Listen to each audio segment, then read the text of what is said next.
Welcome to This Explainer. Today, we're diving straight into a foundational monument of Roman theater, Titus Massivius Plautus's Aulularia. Now, we aren't just looking at this as ancient entertainment, not at all. We're analyzing it as an entirely secular, structural framework specifically designed to test human materialism. We're asking the big question, what exactly happens to the human psyche when it's subjected to a sudden influx of unearned wealth? Let's find out. Here's our rigorous academic roadmap for This Explainer. We're doing a comprehensive, systematic, structural breakdown. We'll hit the introduction and thematic thesis, look at the historical context, analyze the literary composition, dig into the ethical framework, trace the character arcs, and wrap up with its transmission and enduring legacy. Starting with Section 1, the introduction and thematic thesis, the crucible of avarice. The central argument of this text is honestly pretty stark. It argues that material wealth, when it's totally divorced from social utility, inevitably engineers the psychological annihilation of the person possessing it. Basically, capital has no intrinsic value. Its worth lies entirely in its application. To make this point, Plautus used a very specific literary technology known as the fabula palliata.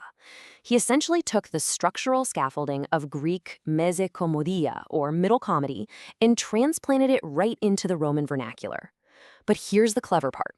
He deliberately abandoned specific political invective. Instead, he swapped it out for the universal ridicule of human avarice.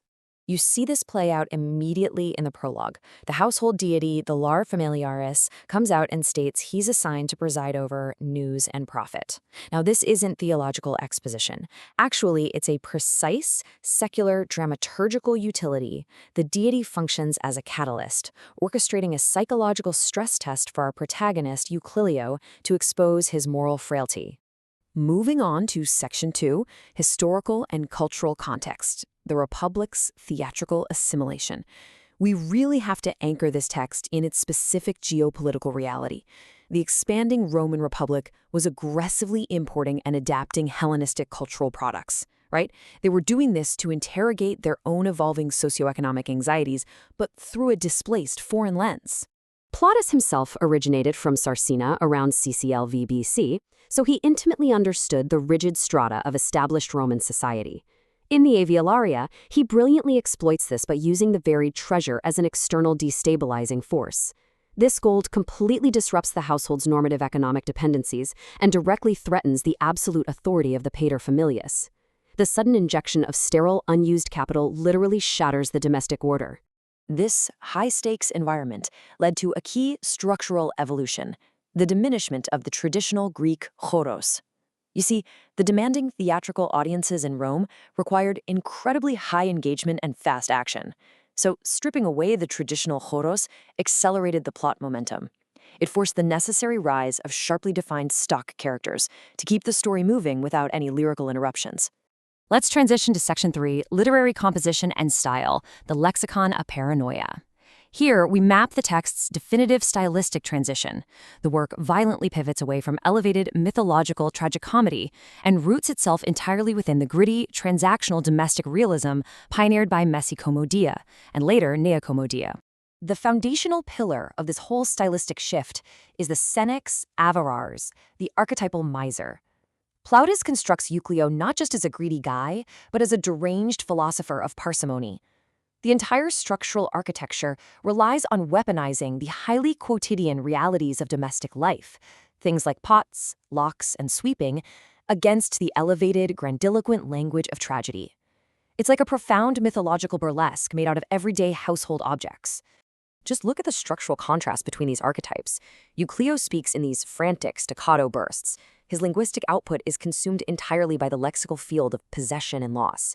Meanwhile, the cunning servant, the servus calitus, speaks in calculated, logical, forward-moving patterns.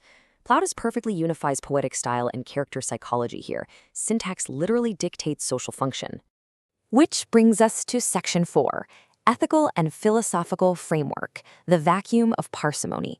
The Aulularia executes a really rigorous critique of avarice as a fundamentally antisocial pathology. We observe exactly how Euclio's newly acquired treasure instantly ceases to function as a tool for prosperity and instead mutates into an absolute, suffocating psychological burden. To really drive this home, the text builds a profound ethical dichotomy. On one side, you have the suffocating paranoia of extreme parsimony and hoarded capital. On the other side, you have the secondary plot, representing fertile continuation and urgent domestic social obligations, embodied by the young lovers Phaedria and Lycaenes. There's an urgent corporeal domestic crisis happening right under Euclio's roof, but his obsession with gold makes him completely blind to it. The philosophical takeaway from this ethical dialectic is incredibly stark. Extreme parsimony engenders a profound societal and familial vacuum. The miser's fixation on inanimate metal renders him completely incapable of perceiving his own biological lineage. The text condemns this form of sterile capital because when material obsession suppresses the familial survival essential to society, the individual effectively erases himself from the social contract. It's an intense dynamic of extreme scarcity and wealth hoarding that is just as relevant to study today. Now for Section 5, Progression and Character Arcs, Stagnation and Subversion. We absolutely have to examine the dialectical progression of the text here. It relies intrinsically upon the structural friction generated between our two main archetypes, the senex of Varves and the servus Caldius.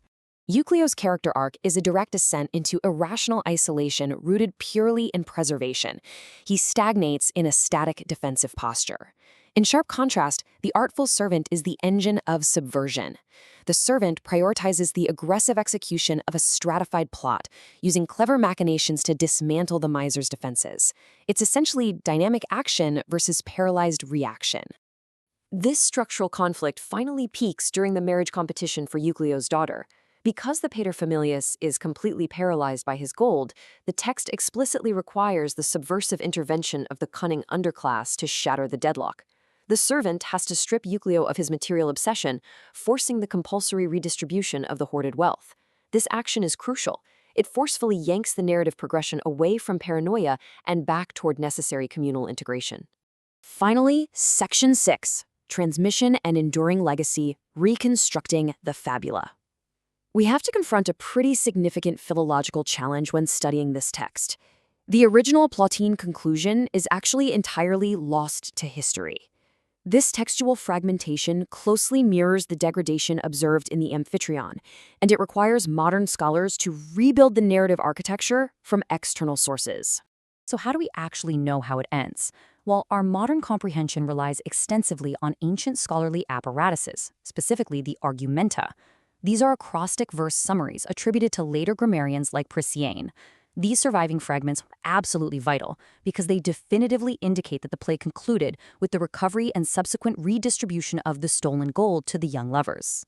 This reconstructed resolution confirms that the dramaturgical machinery necessitates a structural movement from domestic TVR-bus, meaning chaos and commotion, to omnimunc understanding, where social order is forcefully restored.